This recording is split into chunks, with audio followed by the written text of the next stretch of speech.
నమస్కారం అండి. నేను డాక్టర్ మావ శ్రీనివాస్ మాట్లాడుతున్నానండి. మావ శ్రీనివాస్ యూట్యూబ్ హెల్త్ ఛానల్కి మీకు స్వాగతం. కరోనా కలకలం మళ్ళీ మొదలయ్యింది. వ్యాక్సిన్లన్నా కరోనా మందులన్నా తీవ్రంగా వ్యతిరేకించే వాళ్ళు మళ్ళీ కూడా ఇట్లాంటి ఇన్ఫర్మేషన్ ఏమొచ్చినా దాన్ని స్కెప్టిక్గా అంటే ఒక అనుమానంగా చూడటం పరిపాటి అయిపోయింది. కాబట్టి దీని గురించి మళ్ళీ మాట్లాడవలసిన అవసరం మళ్ళీ నాకు వచ్చిందని నేను అనుకుంటున్నాను. ఇకపోతే కరోనా కలకలం ప్రతి సంవత్సరం ఉంటూనే ఉంటుంది, దీనిలో అనుమానం లేదు. ఎప్పుడైతే కరోనా వైరస్ ఏదైతే ఉందో అది మనుషులకి జంప్ చేసి మనుషులు ఇన్ఫెక్ట్ చేయడం మొదలుపెట్టిందో, ఎప్పుడైతే మనిషి రక్తం రుచి చూసిందో అది ఇక మనుషుల్ని వదిలే ప్రసక్తే లేదు. కాకపోతే అది అంతకుముందంత ప్రాణాంతకంగా ఉంటుందా అనేటటువంటిది ప్రస్తుత అంశం ఇవాళ వీడియోలో మీకు తెలుస్తుంది ఇప్పుడు అది. సో ఇది మొదలైంది ఎక్కడ? సింగపూర్లో, హాంకాంగ్లో, థాయిలాండ్లో ఇది మొదలైంది. సో ఇప్పుడు ఎందుకు మొదలైంది అంటే అక్కడ వర్షాలు మొదలయ్యాయి కాబట్టి. సో ఎప్పుడైతే వర్షాలు మొదలవుతాయో అప్పుడు జలుబులు, సర్దీలు అందరికీ మొదలవుతాయి. టెంపరేచర్ తగ్గంగానే, ఎప్పుడైతే ఎండలు తగ్గడం మొదలుపెట్టిన వెంటనే ఆ టెంపరేచర్ తగ్గడంతో యాక్టివేట్ అయ్యేటటువంటి కొన్ని వైరస్లు ఉంటాయి. సో దాంట్లో భాగంగా ఇప్పుడు కరోనా వాళ్ళతో కలిసిపోయింది కాబట్టి ఇక అవన్నీ కూడా మీకు టెంపరేచర్ తగ్గంగానే ఫస్ట్ టెంపరేచర్ తగ్గడంతో జలుబులు మొదలవుతాయి, సర్దీలు మొదలవుతాయి, దాంతో ఇది మొదలైపోతుంది అనమాట. సో అందుకని ఆ దేశాల్లో వర్షాలు మొదలయ్యాయి కాబట్టి అక్కడ మొదలైంది. అక్కడ ఎప్పుడైతే మనకి వర్షాలు మొదలయ్యాయి ఇప్పుడు భారతదేశంలో, ఇప్పుడు ఇది కూడా మనకి వస్తుంది, దానిలో అనుమానం లేదు. సరే, భారతదేశ పరిస్థితి ఒక నిమిషంలో మీకు చెప్తా. సో ఇది ప్రతి సంవత్సరం వచ్చే, ఇప్పుడు నిజం చెప్పాలంటే ఎట్లా జలుబుల వైరస్ ఎట్లాగున్నాయో ఇది అంతే, అంతకంటే ఏమాత్రం తేడా లేదు. సరే, ఇప్పుడు మరి ఈ సంవత్సరం యొక్క కరోనా వైరస్ రోగ లక్షణాలు ఆల్రెడీ ఎఫెక్ట్ అయిన దేశాల్లో ఉన్నటువంటి పరిస్థితిని మనం పరిశీలిస్తే ఈ కొత్త వైరస్ ఎట్లా ఉంది మనకు అర్థమవుతుంది. సింగపూర్లో ఒక 30% కేసులు ప్రతి సంవత్సరం ఉండేదానికంటే 30% కేసులు ఎక్కువ పెరిగాయి అని చెప్తున్నారు. హాంకాంగ్లో అయితే కూడా ఇంతే. కాకపోతే హాంకాంగ్లో ఒక 30 నుండి 31 మంది సీరియస్ ప్రాబ్లమ్స్ ఉండి తీవ్రంగా అడ్మిట్ అయ్యి వెంటిలేటర్కి వెళ్లాల్సిన పరిస్థితి కూడా వచ్చింది. దీనిలో ఎంతమంది చనిపోయారు అనేటటువంటి డీటెయిల్స్ మనకి లేవు. ఒకటి, థాయిలాండ్లో ఇదే వరుస కొనసాగుతోంది. ఇది భారతదేశంలో వస్తే ఏంటంటే భారతదేశ పరిస్థితి ఇప్పుడు మన department of family welfare website మీరు చూసినట్లయితే 257 కేసులు ఇప్పుడు దాకా నమోదైనట్టుగా ఉన్నాయి. దీంట్లో 44 కేసులు కేరళలో, 36 కేసులు తమిళనాడులో, అట్లాగే గుజరాత్, బాంబే, ఒకటి సిక్కింలో కూడా ఇది రిపోర్ట్ అయినట్టుగా మనకు తెలుస్తోంది. సో ఇది దేశం మొత్తం వ్యాప్తి చెందడంలో ఎక్కువ టైం పట్టదు ఇక మనకి అది. కానీ ఇప్పుడు ఈ వైరస్ ఏంటయ్యా, ఇది ప్రాణాంతకమైందా అని కదా మనం తెలుసుకోవాల్సింది మిగతా వాటికంటే కూడా.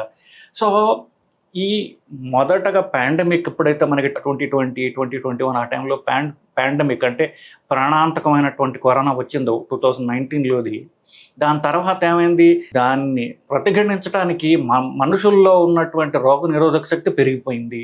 దాని కొంచెం వ్యాక్సిన్లు వచ్చేసాయి, మందులు రకరకాలుగా వచ్చేయడంతో వైరస్కి ఏమనుకుంటోంది, ఇప్పుడు అదే పందాలో మనం కొనసాగితే మనని చంపేయడం ఖచ్చితం, కానీ మనం బతకాలంటే మనం పందా మార్చుకోవాలి, మనకు గుణం మార్చుకోవాలి అని వైరస్కి అర్థమైపోయింది. ఆగస్టు 2023లో అదేం చేసింది, ఇన్ఫ్లుయెన్జా అనేటటువంటి ప్రతి సంవత్సరం వచ్చే జలుబు వైరస్ తోటి ఇది జతకట్టి ఈ రెండు కలిసి ఒకే సింగిల్ వైరస్ కింద తయారైంది. దాని పేరు ఒమిక్రాన్. ఈ ఒమిక్రాన్ వైరస్ ఆగస్టు 23లో మొదలైనప్పటికీ ఇప్పటికీ అది 33వ తరము. సో 33వ డిసెండెంట్, ఆ ఒమిక్రాన్ వైరస్ యొక్క డిసెండెంట్ ఇప్పుడు ప్రస్తుతం ఉన్నది. దాని పేరు LP8.1.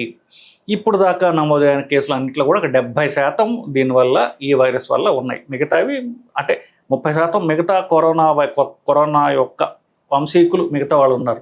ఇది మాత్రం ఈ డామినెంట్ వంశం నుంచి వచ్చినటువంటిది. ఇది ఎందుకు డామినెంట్ అయింది, అందరికీ పాకుతుంది, సో అది బతుకుతుంది.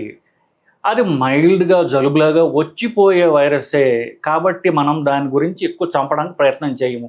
దాని పని అది చేసుకుంటుంది, మన పని మనం చేసుకుంటాం. కాబట్టి బతకనివ్వు అనేటటువంటి ఒక ప్రిన్సిపల్లోకి అది వచ్చేసింది.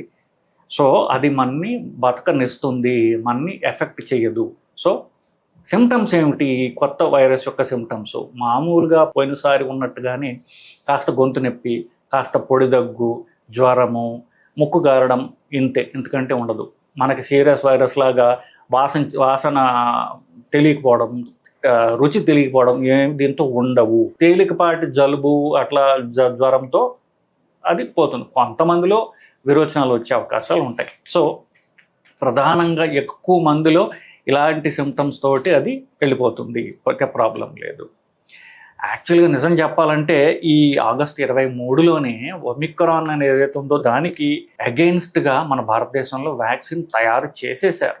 సో దాని పేరు ఏంటంటే జంకోవాక్ 19 అనేటటువంటిది తయారీలో ఉంది మన దేశంలో. కానీ జనాలకి అంత ఎక్కువ స్కేల్లో దాని నంబర్లు తయారు చేయాలి ఎందుకు? అవసరమైనప్పుడు తయారు చేసుకోవచ్చు. ఆ టెక్నాలజీ మన దగ్గర ఉంది, వ్యాక్సిన్ ఉంది, దానికి సరిపోయేటటువంటి టెక్నాలజీ కూడా మన దగ్గర ఉంది. కానీ అవసరం లేదు కాబట్టి దాన్ని మనకి రిజర్వ్లో జాగ్రత్తగా బ్యూరోలో పెట్టి ఉంచుకున్నాం. అవసరమైతే ఎప్పుడైనా మనం దాన్ని పెంచుకోవచ్చు ఒక సీరియస్ అనిపిస్తే కనుక. సో ప్రాణాంతకమంది కాదు, ఒకవేళ అయినా కూడా మనకి దానికి విరుగుడు ఎలాగో మన చేతుల్లో ఆల్రెడీ ఉన్నది. ఒక 4 రోజుల క్రితం ఆల్రెడీ గవర్నమెంట్, సెంట్రల్ గవర్నమెంట్ యొక్క health and family welfare department, అలాగే ఈ ICMR అంటాం రీసెర్చ్ డిపార్ట్మెంట్, ఇవన్నీ కూడా మీటింగ్ జరిపి వాళ్ళ నంబర్లు ఇవన్నీ బేరీజ్ వేసుకుని సీరియస్ ప్రాబ్లం లేదు అనేటటువంటి ఒక ఫైనల్ కంక్లూషన్కి వాళ్ళు వచ్చారు బేసికలీ. సో ఇప్పుడు మనం తెలుసుకోవాల్సిన జాగ్రత్తలు ఏమిటి? First travel.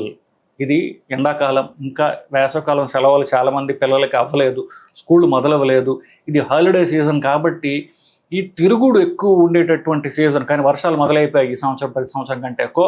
సో తిరుగుడు ఎక్కువగా ఉంటుంది, వర్షాలు మొదలైపోయి వైరస్ ఇన్ఫెక్షన్లు మొదలవుతాయి. తిరుగుడుతోటి అంతకుముందు కంటే ఫాస్ట్గా కూడా ఇది స్ప్రెడ్ అయ్యే అవకాశం ఉంది.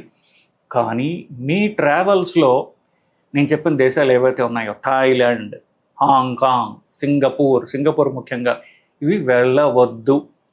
కోర్స్ మన సెంట్రల్ గవర్నమెంట్ వెబ్సైట్లో దీని గురించి మెన్షన్ చేయలేదు, కానీ అక్కడ ఆల్రెడీ కేసులు ఉన్నాయి మనకు తెలుసు కదా. పోయి అక్కడి నుంచి ఇన్ఫెక్షన్ తెచ్చుకోవడం ఎందుకు, మన నుండి ఇంకోళ్ళకి అంటించడం ఎందుకు దేశానికి వచ్చి. సో మనం రిస్క్ తీసుకోకుండా ఉండాలంటే ఆ 3 దేశాలు ఇంక్లూడింగ్ థాయిలాండ్, వియట్నాము, ఆ గ్రూప్ దేశాలు ఏవైతే ఉన్నాయో అన్నింటినీ అవాయిడ్ చేసుకోవడం బెటరు.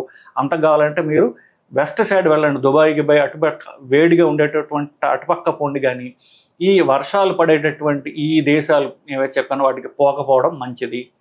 కేరళ పోకపోవడం కూడా కొంతవరకు మంచిదేమో, వర్షాలు ఎక్కువగా ఉంటాయి అక్కడ ఇప్పుడు. సో నెక్స్ట్ ఎవరు జాగ్రత్తగా ఉండాలి? ఇప్పుడు నేను చెప్పింది చాలా మైల్డ్ అని చెప్పాను కదా, ఇది 85-90% మందికి ఇది వర్తిస్తుంది. కానీ 80 వయస్సు కంటే ఎక్కువ ఉన్నవాళ్ళు, పెద్దవాళ్ళు, ఇమ్యూనిటీ ఆల్రెడీ వీక్గా ఉన్నవాళ్ళు, ఏదైనా ఆర్గాన్ ట్రాన్స్ప్లాంట్ చేయించుకుని స్టెరాయిడ్ తీసుకునేవాళ్ళు, ఊపిరితిత్తులు వీక్గా ఉన్నవాళ్ళు, అంతకుముందు టీబీ వచ్చి ఊపిరితిత్తులు దెబ్బతిన్న వాళ్ళు, ఇలాంటి గర్భవతులు, ఇలాంటి గ్రూప్ ఉన్నవాళ్ళు మాత్రం వాళ్ళ ప్రొటెక్షన్ తీసుకోవడం అవసరం ప్రతి సంవత్సరం లాగానే. సో ఏం ప్రొటెక్షన్ తీసుకోవాలి? పెద్దవాళ్ళకైతే ఇలా ఇమ్యూనిటీ తక్కువ ఉన్న వాళ్ళకి ప్రతి సంవత్సరం ఇన్ఫ్లుయెన్జా వ్యాక్సిన్ అనేది ఇవ్వడం జరుగుతుంది. అందరికీ చెప్తూ ఉంటాం, కరెక్ట్ సెప్టెంబర్ ఆగస్టులో వర్షాలు పడే ముందే తీసుకోండి అని చెప్తాం. ఆ ఇన్ఫ్లుయెన్జా వ్యాక్సిన్ తీసేసుకోండి, కొంతవరకైనా మీకు ప్రొటెక్షన్ ఉంటుంది. సో ప్రతి సంవత్సరం తీసుకునే కనుక ఇన్ఫ్లుయెన్జా వ్యాక్సిన్ ఏదైతే ఉంటుందో దానికి రకరకాల పేర్లలో వస్తుంది. ఇన్ఫ్లుయెన్జా వ్యాక్సిన్, ఆ వ్యాక్సిన్ని మీరు తీసేసుకున్నట్లయితే మీరు కరోనా కాదు, ఆ ఇన్ఫ్లుయెన్జా వల్ల కూడా మిమ్మల్ని మీరు ప్రొటెక్ట్ చేసుకున్న వాళ్ళు అవుతారు. సో మీ లంగ్స్ ప్రొటెక్ట్ చేయబడతాయి. గుండె బలహీనంగా ఉన్న వాళ్ళు కూడా ఇది తీసుకుంటూ సజెస్ట్ చేస్తాం, వాళ్ళు కూడా తీసుకున్నట్లయితే మంచిది. కరోనా వ్యాక్సిన్ కాదు, ఇన్ఫ్లుయెన్జా వ్యాక్సిన్ తీసుకున్నట్లయితే దీనికి క్రాస్ రియాక్టివిటీ వల్ల మీకు కరోనా నుంచి కూడా కొంతవరకు మీకు ప్రొటెక్షన్ ఉండే అవకాశం ఉన్నది. సో ఇదండి. మీరు ఇకపోతే అందరూ చివరికి అడుగుతారు, నా ఇమ్యూనిటీ గట్టిపడాలంటే ఏమేమి చేయాలండి అని. మీ శరీర దారుఢ్యము, రోగ నిరోధక శక్తి పెరగాలి అంటే మీరు చేయాల్సినటువంటి పనులు, తీసుకోవాల్సిన జాగ్రత్తలు ఏంటంటే, ఫస్ట్ జబ్బు రాకుండా మేము మాస్క్ వేసుకోండి, చేతులు శుభ్రంగా కడుక్కోండి, ఇంటికి రాగానే చేతులు కడుక్కుంటూ ఉండండి, ఇది ఒకటి చేయండి. తర్వాత తీసుకోగలిగితే వ్యాక్సిన్ తీసుకోండి. ప్రాణాయామం అంటే ఊపిరితిత్తులకి